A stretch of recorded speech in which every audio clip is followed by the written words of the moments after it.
Zee 24 तास एक पाऊल पुढे। 20व्या एशियन ॲथलेटिक्स टूर्नामेंटला आज पुण्यातील बालेवाडी स्टेडियमवर सुरुवात होतीये। 3 ते 7 जुलै रोजी रंगणाऱ्या या स्पर्धेत एकूण 45 देशातील 600 स्पर्धकांनी भाग घेतलाय।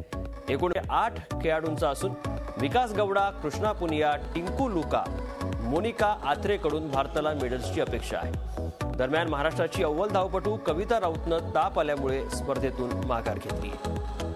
काल शानदार उद्घाटन सोहळा या स्पर्धेचा झाला होता आणि आजपासून खऱ्या अर्थानं क्रीडा प्रकारांना सुरुवात होणार आहे। मल्लखांबावरील चित्तथरारक प्रात्यक्षिक, आकर्षक लावणी, आसामचं ब्रिहू नृत्य यामुळे 20व्या आशियाई ॲथलेटिक्स स्पर्धेला काल थाटात प्रारंभ झाला आणि आज खऱ्या अर्थानं प्रत्यक्ष क्रीडा प्रकारांना सुरुवात होणार आहे।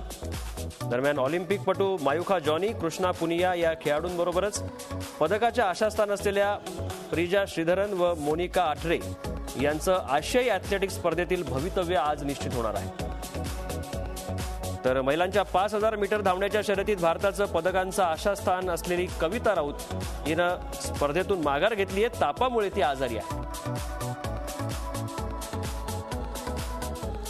शिवछत्रपती क्रीडा नगरीत आज सकाळी आणि सायंकाळी अशा 2 सत्रामध्ये ही स्पर्धा रंगणार आहे। सायंकाळच्या सत्रात महिलांची 10000 मीटर धावण्याची शर्यत होईल।